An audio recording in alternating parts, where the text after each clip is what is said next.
welcome. I am Stephanie Benedetto. I am the CEO and co-founder of Queen of Raw, and really excited to obviously be here today and talking to all of you.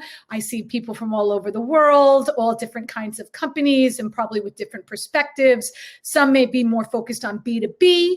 Some may be more focused on B2C. Some may have a background in sustainability. Some may have no idea what that word even means. And, hopefully we can give you here a good place to start. The conversation that I'm kind of going to focus on is going to be on the future of fashion, retail, and supply chains, post-trade wars and pandemic disruption. And my goal really is to highlight, in light of a bit of what we're already doing, some of the actionable steps that you can take today in order to start to innovate in sustainability. And the reason I say places you can start today is a lot of times when we talk about sustainability, there is so much, as you've just heard from all the incredible conversations here, there is a ton of information out there and a ton of opportunities. And everybody wants to be at some level, right, more sustainable, good for people, good for planet. But I think what often gets lost in the conversation is, how can this also be good for profit? How does being sustainable make economic sense for my business? And that is definitely where I really want to focus a lot of this conversation is, what are the places in our supply chains, in our business, in B2B or B2C, where we can start looking today at challenges we may have and how to be more sustainable, but make economic sense. Because quite honestly, unless, some people may do good for good's sake, and that's great. But when you're a business and you have stakeholders to answer to, investors, consumers, you need to make sure that you can deliver on your promises and that you can grow profitably. And so that's really kind of the frame and the lens that I hope we can put this all in. I am going to present my screen shortly. As I mentioned to everyone, I can't see the conversation and the questions, so please do feel free to interrupt during, and we can dive deeper with any questions or from any of your particular perspectives. And then, of course, at the end, we'll leave time to have a more lively conversation as well. But feel free to come off mute, off video anytime.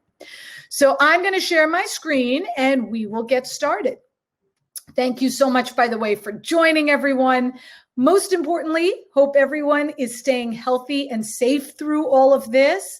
And I think if any good can come out of what's going on in the world today, right, it is this awareness to what's going on and to the need to do better for people, for planet, and for profit. And I think for all of your businesses and the future of retail and fashion and textiles, this may feel in some ways like a dark period with a lot of anxiety and stress, but it's also a period of a huge amount of opportunity. And I think that's what we can really harness and start today to be the brands and retailers, the companies that not only survive, but thrive.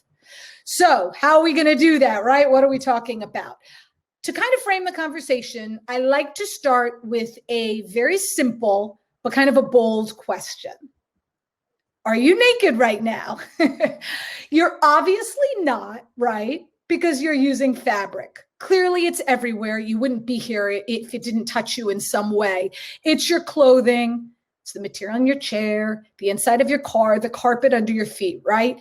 It's in all these places, touching everyone, everywhere in the world, every single day.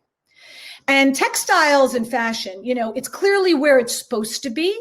Obviously right now, covering things like us on Zoom, but it's also where it's not supposed to be. And one of the questions that was in the chat kind of alluded to that, right?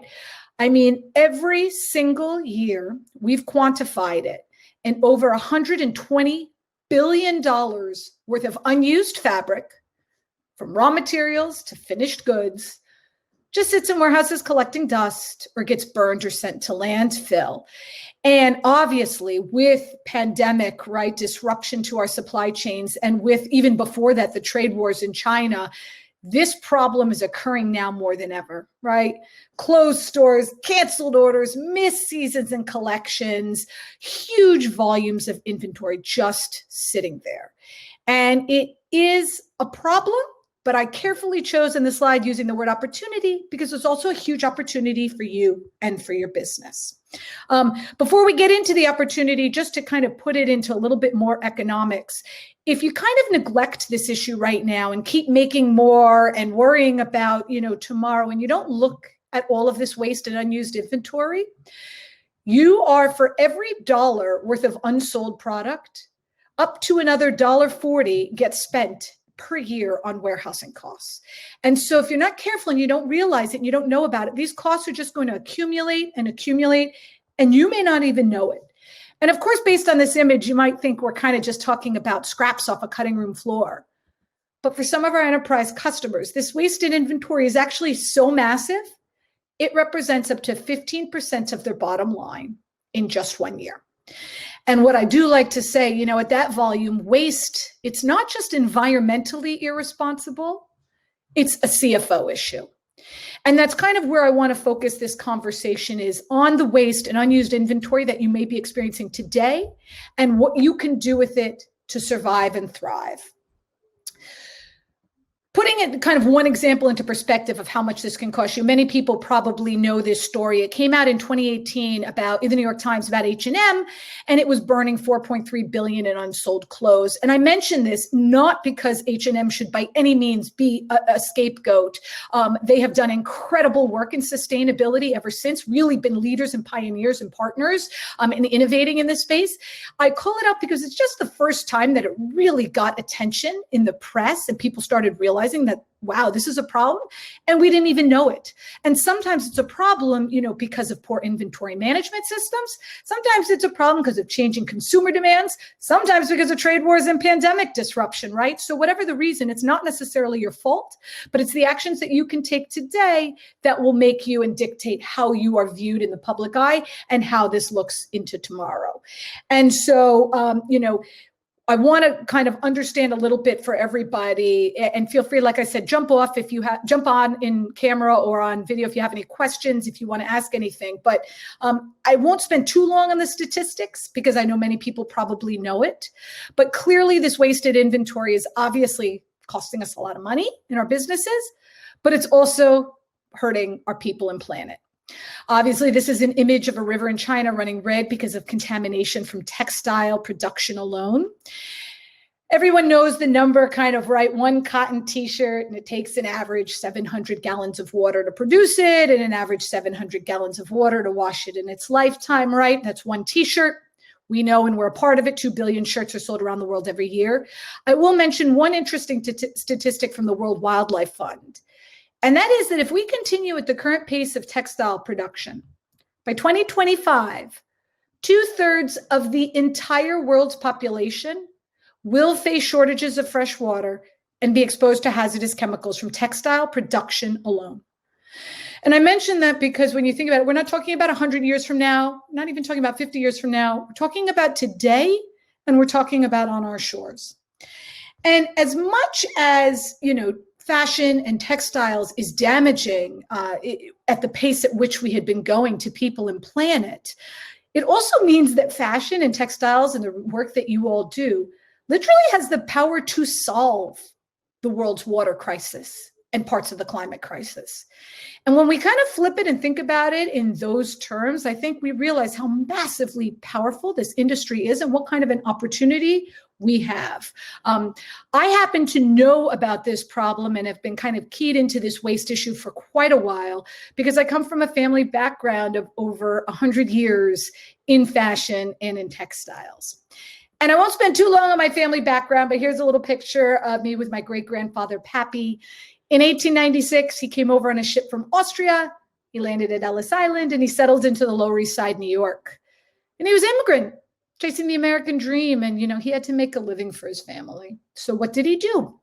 He found materials and supplies nearby, old fabrics and furs and things that immigrants had brought over on the ships with them, but they weren't using anymore. And he would repurpose them by hand with minimal waste and minimal toxins because his bottom dollar depended on it. And he sold the most beautiful haute couture fashion garments to local customers. Many of his beautiful fur coats I still wear today. And it was an incredibly profitable, successful business. And he lived to a beautiful age of 105, and I grew up very close to him. So I got to hear the stories of the old school way of doing business. And of course, we all know, and we're all a part of this, right? Today's supply chains are so much more complex. Hundreds of steps across the globe, metric tons of water, chemicals, crops, and oil are used in the process. But our vision with Queen of Raw, and hopefully with what's going on in the world today, is how can we all collectively use technology to get back to the way my great-grandfather did business and make that the future supply chain? Because it truly made sense for people, it made sense for planet, and it certainly made sense for his profit.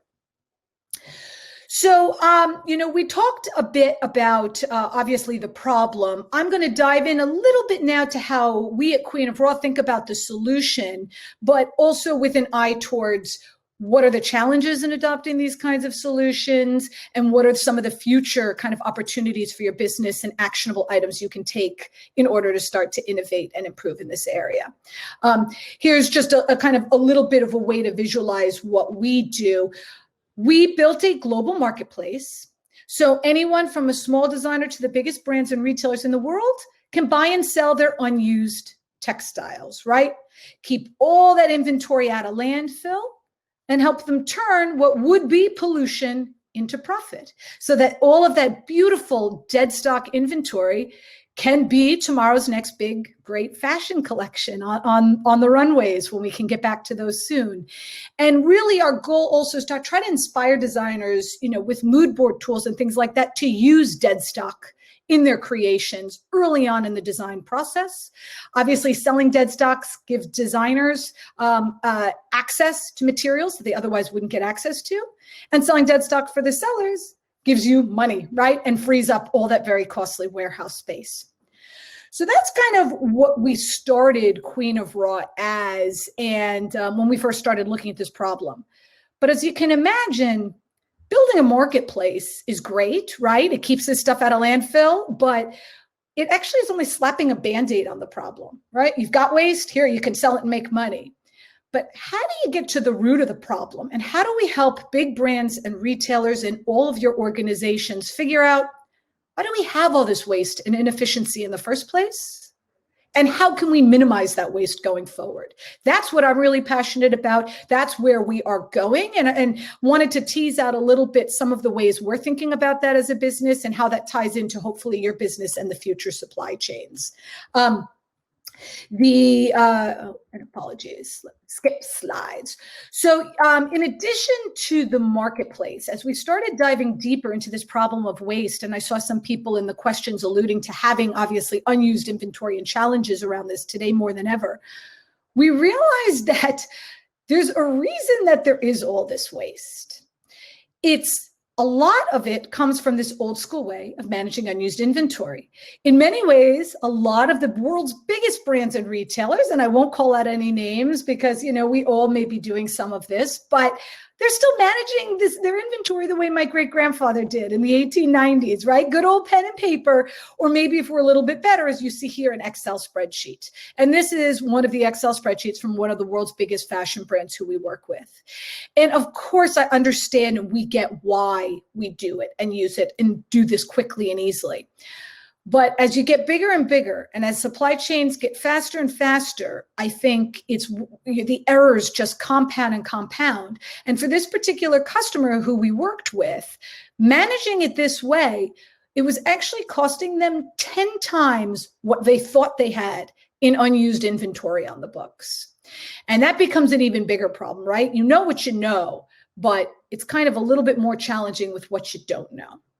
And so that's where, in addition to our marketplace, we realized there's an opportunity to help all businesses do better today, monetize this waste, but actually figure out why they have it and how can they minimize it going forward. And so this is kind of what we have built. This is the software and tools that live behind Queen of Raw.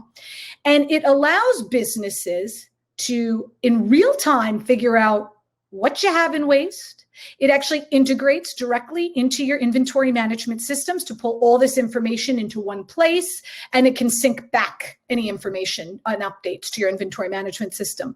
And it'll tell you in real time things like the amount of water, the chemicals, the toxins, the yards of textiles, the amounts of SKUs of waste you've got.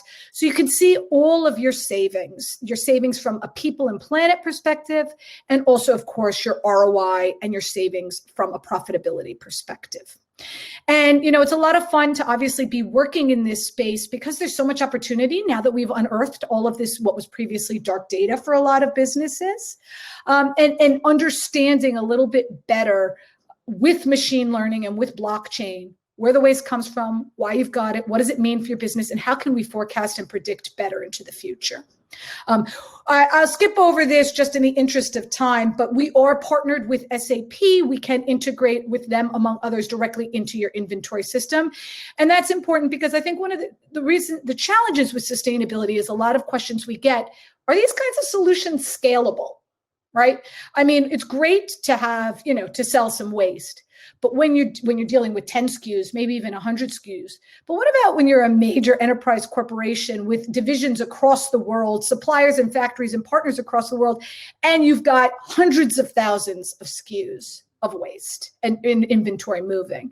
And that's where these kinds of syncing and automation and really support scaling and can make sustainable solutions that truly can fit your business needs at any scale, from small to the largest. And we do work with the largest in the world, from fast fashion to luxury haute couture. I'm going to show a quick little video just to change it up so you're not just hearing me. If there are any questions, like I said, please feel free to jump off mute, but then I will show a quick little video. And then I kind of want to go into the meat of kind of the future of supply chains and where we're going and the opportunities you can all harness today to help your supply chain. So here's a little video. By the time this short video is over, $1.2 million will be wasted because excess inventory is sitting stagnant or sent to landfill and supply chains are broken. We fix that. Your entire supply chain in your control. All we need is an email to add your suppliers to the chain, and they themselves can record information in seconds. Exposing your excess inventory and waste spend all in one place, all in real time. Providing actionable data resulting in over 15% cost savings annually. Not only do we save you money, we make you money. Your excess inventory is sold with a click of a button in our global marketplace because we turn your pollution into profit.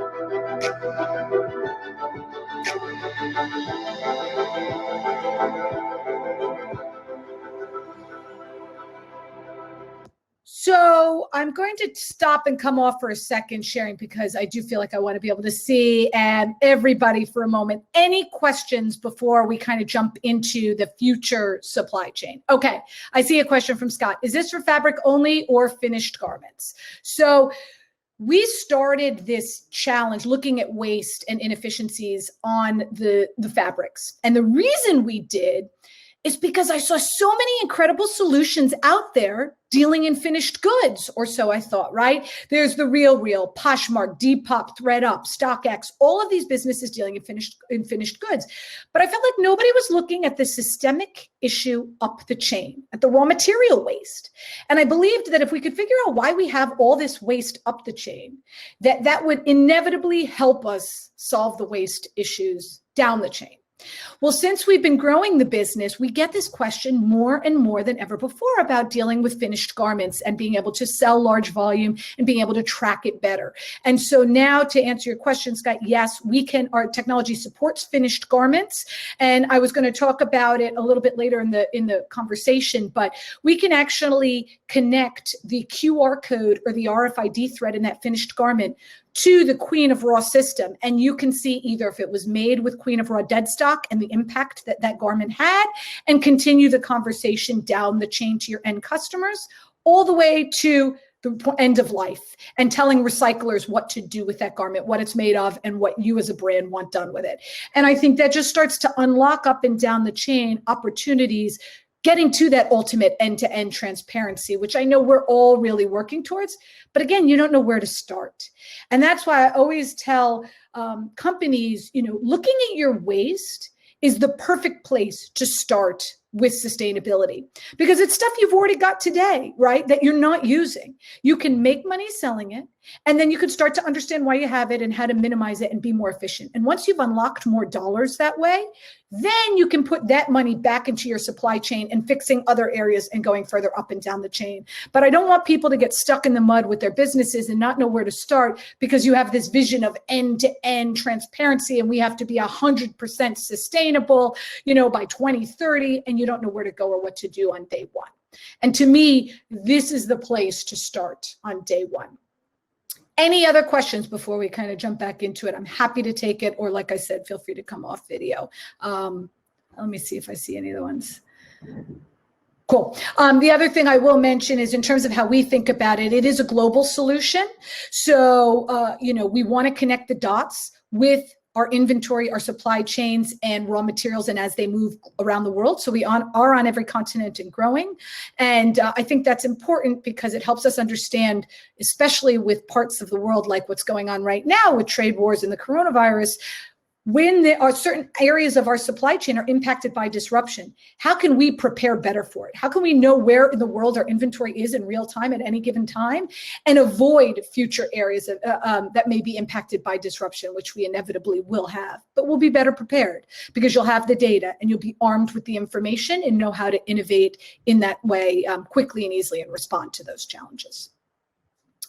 So if there are no more questions, I will jump back in again, but and we can kind of talk now, shift a little bit into, why thinking about sustainability and circular economy is important and where the future supply chain and future technology opportunities may be for your business beyond what we focus on as well. Cool. So let's jump in again. This kind of just quickly before we jump into the next phase of the presentation, to me is kind of helpful for people who don't understand that kind of S word sustainability, or, it means so many things to so many people. And I prefer thinking of obviously circular economy, because the second word in that is economy. It's an economic principle. And it just makes sense that, as you can see in this simple but clear diagram from our friends at Common Objective, the longer that you can keep materials in circulation, the better it makes sense for your business, right? And you can eventually phase out waste. And you could also, in theory, start to phase out as much inputs as you need and just keep reusing, renting, repairing, recycling, reselling, all those rewords to the materials that are already out there. And the beauty of that is that for your businesses, these re's, all the rent, reuse, repair, redesign, resell, this opens up a wealth of new business opportunities for your business in the future.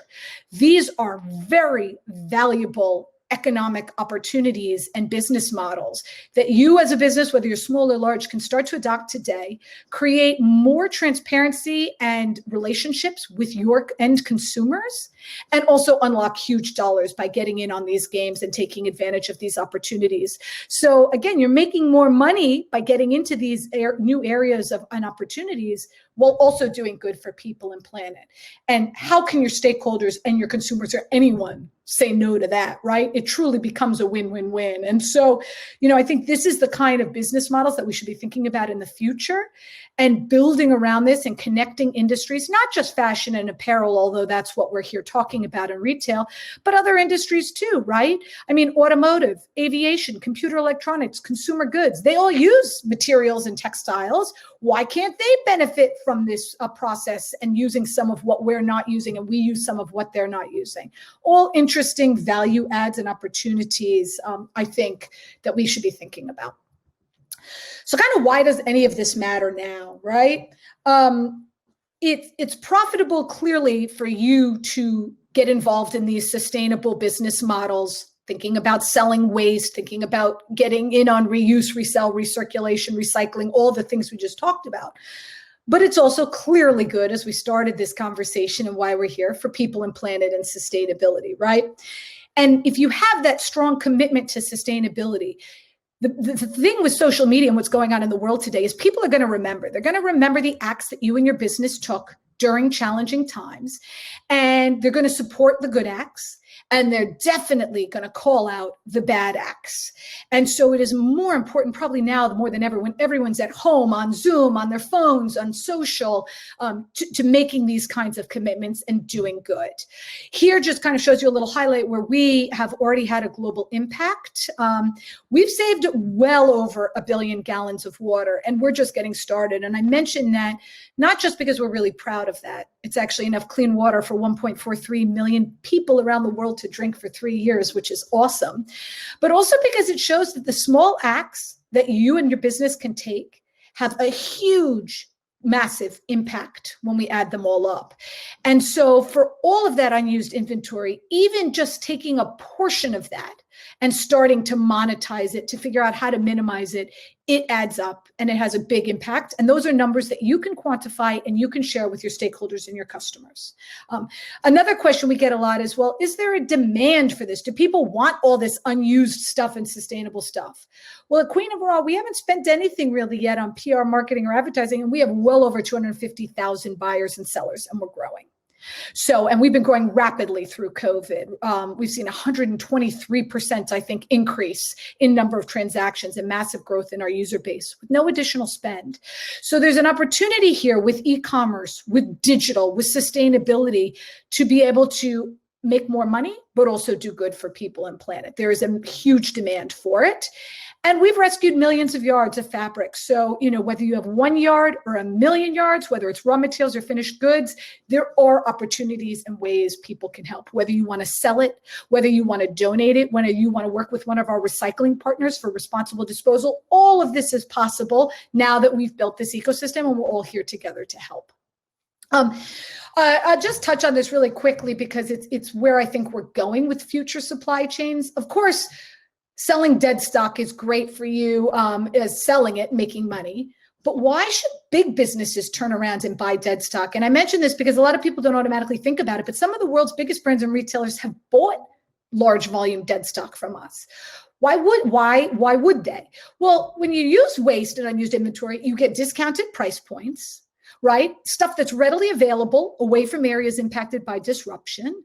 And you're able to tell a sustainable story to your end customers. And that, I think, increases conversion rates exponentially for your selling of your goods.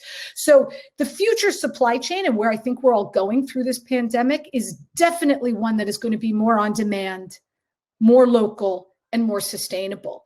And this is just one of the ways that you can meet that where we're going and get ahead of all the other brands and retailers who may not yet be thinking about this. If you can truly innovate today, I think it not only means you're going to survive, but you'll come out a massive super winner with everything going on. So that's where I think we're going. And, I'm throwing up here, obviously, the slide of are brands actually doing this, right? Do brands and retailers, the larger ones, care from fast fashion to luxury? Well, they do. Here, brands and retailers across industries and around the world, and here's just a sampling of them, they've made commitments, right, to reduce their waste by 2030. And I think what's interesting and powerful is not only have they drawn that line in the sand and said, we care and this matters and we're making these commitments, but it's also good to know that they're going to face increasing exposure to significant liability with all the recent changes in the laws, recycling laws, EPR policies, all of these shifts and changes that are going on if they don't adopt innovative and sustainable solutions.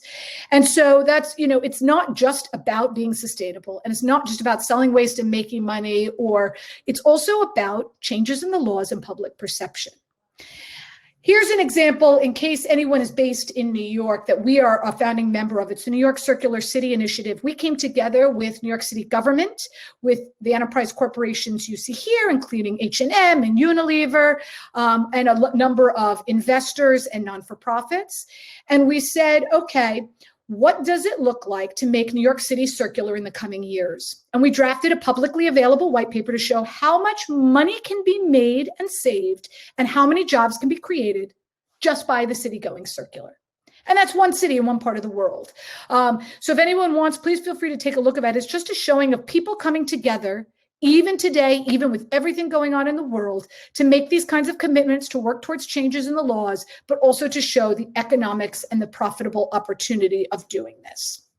The challenge then becomes, if these laws are going to change, how do you as a business know if you're even complying with these changes in the laws, right? And that's where tools and technologies and softwares like ours can help, because it can actually give you, and we work with the partners, some of whom you see here, we actually give you reports to show you, here's the amount of water, the toxins, the energy, and the dollars you've saved by the actions you've taken. We can map it to the United Nations SDGs. And it's something you can show your stakeholders and potential lawmakers to help offset that coming legal liability. Because we don't just want to slap businesses with millions of dollars in liability in the books. We want you to have solutions and things you can do today that will make sense and have a significant impact. And so I'm going to close, and then I want to come off and we can chat a little bit, but I want to close with a few things, because I often get asked, in addition to the future supply chain and things we can do today to look at, what are some other hot and interesting topics of what you're seeing in the space of sustainability and supply chains? So I kind of wanted to call out a few friends of ours, some who are speaking here at this event, but that I think are pretty cool. One is our friends Ventana. They are doing really interesting 3D visualizations of materials. And I think we're just starting to see, as we're digitizing more supply chains and as we're going through everything we're going through right now, and people are sourcing at home, designing at home, right? Understanding and knowing, using computer vision, what a material feels like digitally and through the phone, and how it can actually be manipulated and applied to a product without actually having to prototype and make that product, and really getting down to the characteristics and the nuances of the textiles themselves. I think that is a huge opportunity and a game changer. It's something we are looking at in Queen of Raw, that how you can actually integrate into your CAD software, visualize the materials in 3Ds and design with them before you even have to purchase, getting rid of a lot of time and resources spent in sampling, prototyping, swatching, and all the obvious. I think that's a really exciting and unique opportunity. Here is an image of the Gigabot 3D printer from our friends at Re3D. And I think 3D printing and what it does for sustainability and sampling and production is fascinating. We at Queen of Raw do take recycled filaments, and we have 3D printing partners who can 3D print 100% biodegradable materials. They're totally durable, usable as textiles for fashion, but buried in the ground, it's gone in 6 months, zero traces. And the 3D printing process itself is very sustainable. So I think that's really interesting, and an area that fashion and apparel is just starting to unlock.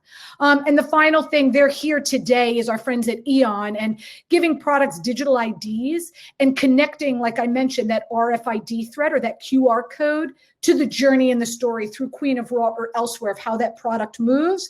That kind of intelligence and information, I think, is a game changer.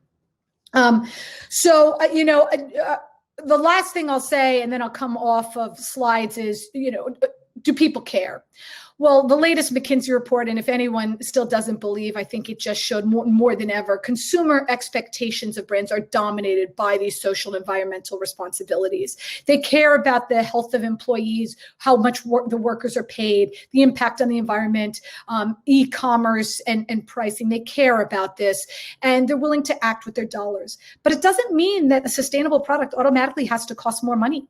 Using waste and dead stock, you can actually create a like quality good at a discount to what you're currently selling it at, and it's still sustainably minded. So I think that there are cool business models here that will help you engage better with your consumers in this area, places you can act today. And I think one of our enterprise customers saw well over 3 times the conversion rate in their online D2C business just by talking about the sustainable initiatives and work with dead stock that they were doing. So it's powerful numbers. So I'll put my information up, and then I'm going to come off. Obviously, in everything going on today, we want to empower and inspire people that you can and will change the world. My great-grandfather did coming to America wanting a better world for his family, and so do I. I obviously want my kids to have clean water to drink, clothes that aren't toxic to wear, and a planet to live on. And I do believe together that we can solve these challenges and build the better tomorrow. So I'm going to stop sharing, and would definitely love to chat with anybody. Come off, let's ask questions, let's make this conversational in any way. If there's anything I can help as you're thinking about how you position what you're working on, how you even start. If you're in it, but you don't know how to improve it, please feel free to jump on camera, jump off mute and ask any questions, or put it in the chat. Now I can see the chat if you want. Curious for everyone who's here, obviously, if people are more on the B2B side or more on the B2C side, are there challenges in what you're going through right now, pain points or places where you don't know how to go find a solution? The beauty of, I think, the sustainable community and what we're all here is truly that it is just that, a community, and a very large and growing and powerful community. More and more investment dollars are going to innovative businesses and sustainability. More and more grants and research are being done. So, we're proud to know and be a part of this community and be able to see where everyone is growing and going to. So yeah, please, any questions, any challenges, you can put them in chat, come off and we'll take it Q&A. Thank you, Brian. Appreciate the kind words. Yeah, if we're not out there storytelling, if we're not passionate about what we're doing, if we're not building for that better tomorrow, then, what are we doing here? And that's just it. I've always thought of fashion as one of the most powerful industries in the world, connecting people on a political, social, economic, deeply personal level. And, with what we're going through right now, it's a huge opportunity for retail to build for that better tomorrow and do it better, because in so many ways, what we were doing was unsustainable. So it truly is, I think, a time period of opportunity.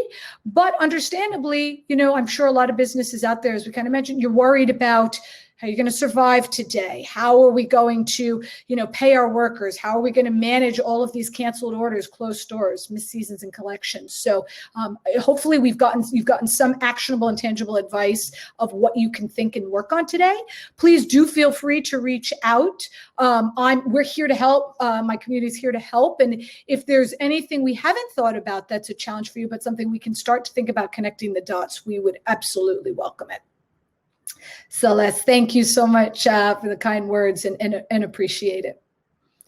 Anyone want to feel, like I said, I'm going to stick around in the room. Would love if anyone wants to jump off, obviously, and dive deeper. We have the room for a little bit, and we can certainly, I saw some people from Asia who might be working in textile manufacturing side, some people from in the UK, maybe on the brand and retailer side.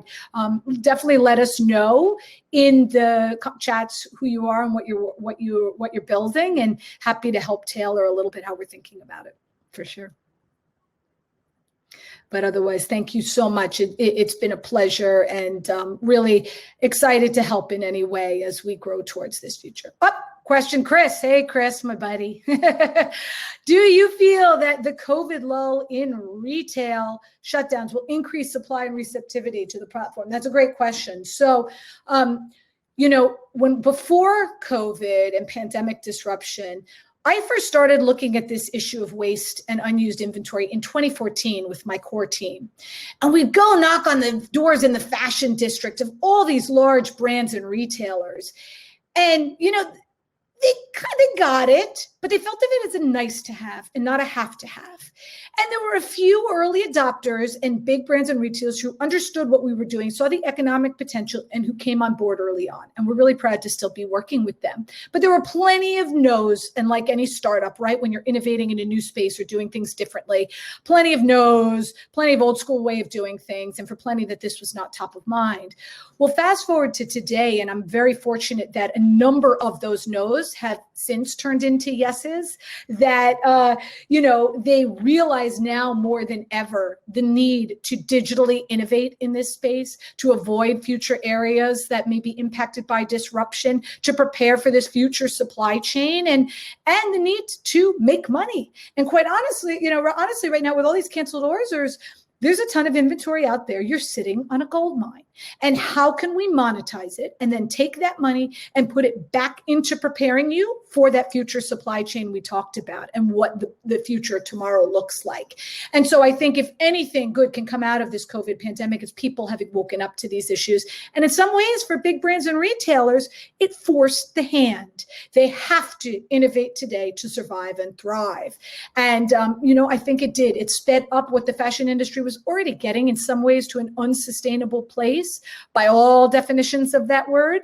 But because of COVID, it really sped it up. And we've seen massive growth through this. I think people are more comfortable shopping, doing e-commerce, sourcing online, designing digitally, right? And while things are a little bit slower in certain areas, it gives businesses, especially bigger businesses, an opportunity to do things that they didn't have time to do before, to build up their innovation departments and thinking about the supply chain of the future, to start to digitize their waste and other areas where they hadn't digitized before.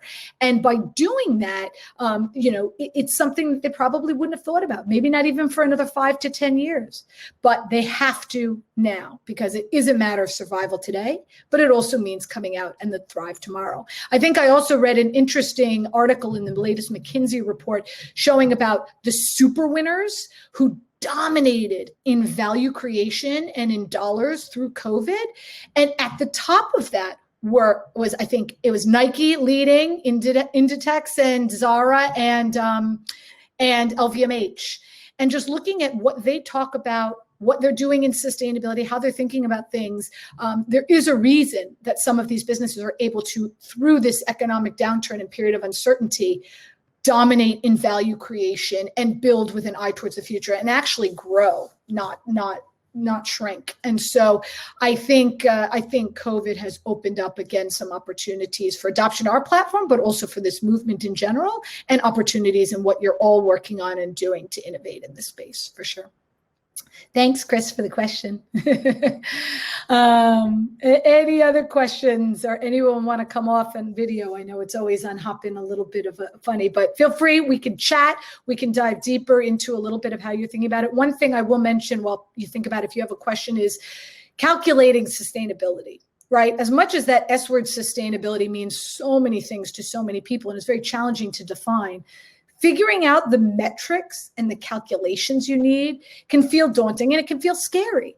I will highly recommend, and it's one of the reasons they've dominated also in value creation. Look at Caring. They have a great sustainability report on their website that gives you literally the blueprint for how their business model has adopted sustainability and how much money they saved and made by doing it. And it's fabulous, a long, really well-researched read that can help others see, whether you're small or large, how you do this and the value that gets created by doing it. So, but it's not always easy to know how to quantify it. And so we've spent a lot of time with MIT and with, talking to the United Nations and others on what are the measures that truly matter for quantifying this? What are the industry reports? Yeah, the name of the brand is Kering, Kering. They're the parent company by Francois Pinault that owns Gucci and McQueen and a bunch of other brands. I think Puma and others. But knowing how you quantify, you're welcome, Vidya, but knowing how to quantify this stuff is challenging. But that's where businesses and technologies like ours can help businesses. We've done the work, we've done the research, we've done the algorithms. You don't need to worry about it. Let us deliver you the report backed by the research and analysis to show things like the water, the toxins, the energy, and the dollars saved, and map it to the SDGs. So you know how as a business you can measure and be able to understand whether you're doing better or worse in certain areas and how and why you're improving. Because it is challenging, and it's nothing that one whole business can take on all of themselves. And you need to be experts in what you're doing, whether you're selling textiles or manufacturing goods, or you're a brand or retailer selling the goods. You are an expert in what you do, and you need to do that best now more than ever, for sure. Any other questions too while we're chatting? Happy to take them. I often get asked about too, as we're thinking through some of the other companies that I think are doing a really good job. We just mentioned them as one of the ones dominating value creation, but it goes without saying Nike has obviously done an incredible job too in how they're thinking about innovation in the actual textiles and materials that we use, in how they're thinking about their supply chains and how they're thinking about it, treatment of people and planet and quantifying the metrics. I think their whole collection of shoes out of dead stock and recycled materials was just awesome, and it did really well with their consumers. So, I think it's just great use cases and examples showing where success and value creation in this can happen. And again, tying it to the profitability and the economic opportunity is massive. But not everyone is a Nike, and that's okay too. But leveraging partnerships and technology partners and startup partners and those innovating in textiles or supply chain and all of this it's how we think about the future, and it's how we all do better in your business and in ours, for sure. So we would not, be where we are today if not for incredible partners and partnerships as well that help us all become better experts in what we're doing, in do better, and in to build toward this greater kind of future and where we're all going, for sure. Again, it might seem like a period of darkness right now, but I truly hope everyone can harness it as opportunity, because there is massive opportunity and excitement there. And I'm really, unless we started this conversation, are you naked right now? Unless we're all going to go naked, right, in the future, we are going to be wearing clothes. Just how we consume them and what we consume is going to shift. And I think a fun fact, although in some areas of retail, sales have been down, in clothing, right, pants might be down, but the sales of shirts have actually been up. Thank you, Zoom. So, how we look, how we present ourselves, how we make those goods, how we buy those goods, it's all in this fascinating tipping point and beautiful opportunity to do things differently. Please feel free to reach out at any time. We're here to help. We want to empower and position your business on any part of the supply chain and help you connect the dots with all the incredible players and speakers you're hearing here today, because it's all with an eye towards, I think, the future, which is really powerful. Some of the world's greatest businesses have come out of periods of recession and challenges and uncertainties. And I think that's where you and we all are today. So it's a good opportunity. But it's been great. And thank you all so much. Really thrilled to have been here. Thank you for, sharing what you're doing and the questions and the emails. I think that's what it takes. And we're excited to all be a part of the solution together.